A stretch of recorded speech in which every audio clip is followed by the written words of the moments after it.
Alright, midterm mixed review, problem number 2. Find the limit as x approaches -3 for this rational function. Notice we cannot just directly substitute -3 in, because that would make the denominator 0. So instead we will factor the numerator and factor the denominator, and hopefully we will be able to pull out a whole to get rid of this indeterminate form. So the numerator, and we still have our limit here as x is going to -3. In the numerator, I'm going to factor out a greatest common factor of 4 and rewrite this as x squared plus 8x plus 15.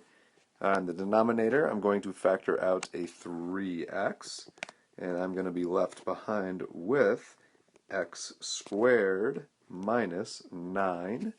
Now notice we have a difference of squares in the denominator, and so I'm going to factor that, and I'm going to factor the numerator further as well. That numerator will factor as x plus 5 and x plus 3, like that, because 5 times 3 is 15, and 5 plus 3 is 8.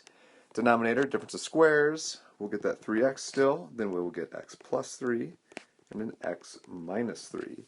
So now notice we have an x plus 3 factor in the denominator and in the numerator. So now we can directly substitute in after removing that whole.